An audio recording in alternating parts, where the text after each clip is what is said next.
সিলেটে সাদা পাথর খেকো এক মোল্লার সন্ধান পাওয়া গেছে। ভাইরাল সেই মোল্লা দুদকের জালে আটকে পড়েছেন। সেই মোল্লা ভাইরাল হতে গিয়েছিলেন সিলেটে। অবশেষে জানা গেল যে এই পাথর চুরির কাণ্ডের সঙ্গে অন্যতম তিনিও এই পাথর চুরির দলের সদস্য। এক মোল্লার সর্দার পাথর তত্ত্ব দিয়েছিলেন, আমরা দেখেছি। তিনি বলেছিলেন যে পাথর তুললে প্রকৃতির ক্ষতি হয় না, পাথর না তুললেই প্রকৃতির ক্ষতি হয়। তিনি হুঙ্কার দিয়েছিলেন প্রয়োজনে মব করে হলেও পাথর তুলতে হবে, সরকার ঠেকাতে পারবে না। তারপরেই আমরা পাথর চুরির ঘটনা দেখেছি। যখন পাথর চুরির ঘটনা সারা দেশে রাষ্ট্র হয়ে গেল, তখন তিনি তার বয়ান চেঞ্জ করলেন। তিনি বললেন, আমি পাথর উত্তোলনের কথা বলেছিলাম, আমি পাথর লুটের কথা বলিনি। কিন্তু মবের কথা কেন বলেছিলেন আপনি? সেটাও তো একটা বড় প্রশ্ন। আপনি যখন মব করে পাথর তুলতে হবে এই কথা বলেন, তখন এই ভাইরাল মোল্লারা তো সেই সুযোগ নেবেই, এবং অন্যান্য রাজনৈতিক দলের সঙ্গে সেও মিশে গেছে। এবং মজার ব্যাপার হচ্ছে যে সে ফেসবুকে লাইভ করে ভাইরাল হতে গিয়ে মূলত ফেসে গেছে দুদকের জালে। কিভাবে দুদকের জালে ফেসে গেল এই ভাইরাল মোকাররিম, একটু বুঝে ওঠার চেষ্টা করবে এই ভিডিওতে। থাকবেন পলিটিক্স টিভির নিয়মিত আয়োজনে।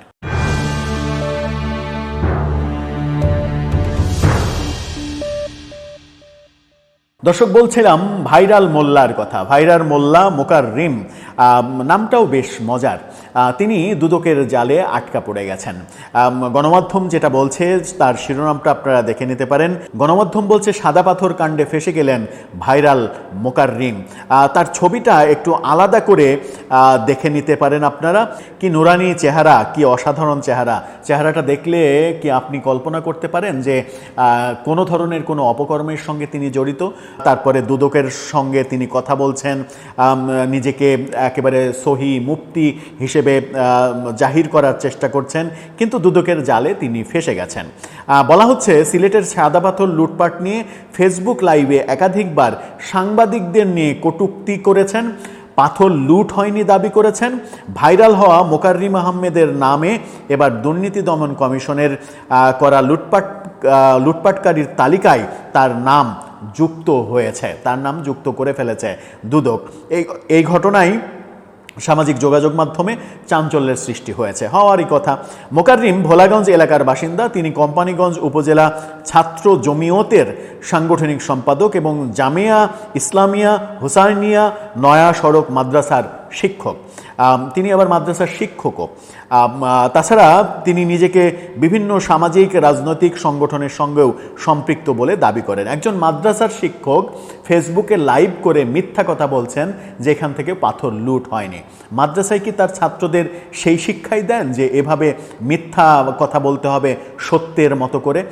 এবং সেখানে যদি লেবাস থাকে তোমার, তাহলে জনগণ খুব সহজেই এটা বিশ্বাস করবে। তুমি মিথ্যা বললেও জনগণ ধরে নেবে তুমি মিথ্যা বলতে পারো না, তুমি সত্য বলছো। সামাজিক, রাজনৈতিক ও ধর্মীয় বিভিন্ন সংগঠনে সম্পৃক্ত থাকার দাবি করা মোকাররিম আহমেদ শুরু থেকেই সাদা পাথর লুটের অভিযোগকে মিথ্যা এবং ভিত্তিহীন বলে আখ্যা দিয়ে যাচ্ছিলেন এবং ফেসবুকে লাইভও করছিলেন। দুদকের তালিকায় তার নাম আসার পরে তার বক্তব্য ঘিরে দেখা দিয়েছে নানা ধরনের রহস্য। দুদকের তালিকায় নাম দেখে জনমনে প্রশ্ন উঠেছে, তাহলে কি তিনি শুধু ভাইরাল হতেই চেয়েছিলেন, নাকি এর পেছনে গোপন কোনো উদ্দেশ্য ছিল?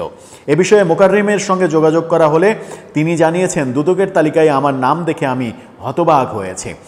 যেখানে পাথর সম্বন্ধে আমার ন্যূনতম ধারণা নেই, সেখানে আমাকে জড়ানো হয়েছে। তো আপনার ন্যূনতম পাথর সম্পর্কে ধারণা নেই, তাহলে আপনি ফেসবুক লাইভে গিয়ে বানোয়াট মিথ্যা কথা কেন বললেন যে এখান থেকে পাথর লুট হয়নি, যেটা প্রকাশ্য যে পাথর লুট করে মরুভূমি বানিয়ে দেওয়া হয়েছে? আপনি ফেসবুক লাইভ করে সাংবাদিকদের গালাগালি করছেন, সাংবাদিকদের বাজে কথা বলছেন সাংবাদিকরা ভুয়া, এখানে কোনো পাথর লুট হয়নি। সেই কাজটা কেন করেছেন? কাদের স্বার্থে করেছেন? কত টাকার বিনিময়ে করেছেন? সেই প্রশ্নও তো আসবে। বলেছেন, আমি একজন মাদ্রাসার শিক্ষক, খুবই ভালো কথা। পাশাপাশি আমি বিভিন্ন সামাজিক কাজে জড়িত আছি। সাদা পাথর গিয়ে আমি একটা ভিডিও আপলোড করি এবং সাদা পাথর পর্যটন স্পটে পাথর লুট হয়নি বলে ভিডিওতে উল্লেখ করি। সেই ভিডিও মুহূর্তেই ভাইরাল হয়। কেন সেই ভিডিও করেছেন? আপনি একজন মাদ্রাসার শিক্ষক, আপনি একজন ইমানদার মানুষ, আপনি আগামী দিনের ইমানদার তৈরি করেন। আপনার ইমানি শক্তির বলে বলিয়ান হয়ে আগামীর ইমানি তারকারা বের হবে মাদ্রাসা থেকে, অনেক বড় বড় মুফতি মাওলানা বের হবে, তাদের কারিগর আপনি। সেই কারিগরই আপনি মরুভূমিতে বসে বলছেন যে পাথর লুট হয়নি, সাংবাদিকরা খারাপ, সাংবাদিকের চরিত্র খারাপ, সাংবাদিক ভুল নিউজ করে, ভুয়া নিউজ করে, টাকার বিনিময়ে নিউজ করে। এই কাজগুলো কেন করেছেন? কোন স্বার্থে করেছেন? এগুলো কি মিথ্যা নয়? এগুলো কি সত্য কথা?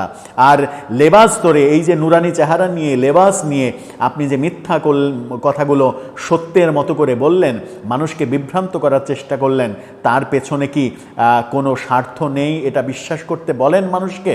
হয় এটা করার জন্য আপনি মোটা অঙ্কের টাকা পেয়েছেন, অথবা এই লুটপাটকারী দলের অন্যতম সদস্য আপনাকে ব্যবহার করা হয়েছে যে আপনি লেবাসধারী, আপনি বললে মানুষ বিশ্বাস করবে খুব সহজেই, তাই আপনাকে দিয়ে ওই মিথ্যা বয়ানটা দেয়ানো হয়েছে এবং স্বার্থের জন্যই আপনি সেই বয়ানটা দিয়েছেন। এবার দেখা যাক দুদক সত্যি সত্যি আপনাকে নিয়ে কি করে এবং ভেতরের মূল রহস্যটা বের করতে পারে কিনা। পাথর নিয়ে এখনও অনেক কাণ্ড চলছে। পাথর চুরি রোধ করার অভিযান যখন চলছে, অন্যদিকে বালু চুরি হচ্ছে, অন্যদিকে টিলা কেটে পুকুর বানিয়ে দেওয়া হচ্ছে। এই ঘটনাগুলো এখনও চলছে। এদেশে অনেক কিছুই হবে। একটা ট্রল এআই ভিডিও দেখেছিলাম সামাজিক যোগাযোগ মাধ্যমে, এই কথাটা দিয়েই শেষ করব ভিডিও। সেখানে দেখা যাচ্ছে যে শ্রমিকরা চাঁদে গিয়ে চাঁদের মাটি কাটছে। সেখানে উপস্থাপক জিজ্ঞাসা করছে যে আপনারা এখানে কি করেন? তখন বলছে যে মানে ইয়াতে কি বলে, সিলেটে তো পাথর লুট করে পাথর শেষ করে ফেলেছে, এখন চাঁদে আসছি চাঁদের মাটি লুট করতে। তো বাঙালির সম্পর্কে এই ব্যাপারটা অতিরঞ্জিত এআই দিয়ে তৈরি করা হলেও ব্যাপারটা এরকম যে আমরা এতটাই অসৎ হয়ে পড়েছি, আমরা যদি চাঁদে গিয়ে বসবাস করি তাহলে হয়তো চাঁদের মাটি লুট করে পৃথিবীতে আনার চেষ্টাও করতে পারি। দর্শক, এই ব্যাপারে আপনার মতামত জানিয়ে লিখতে পারেন আমাদের কমেন্ট বক্সে।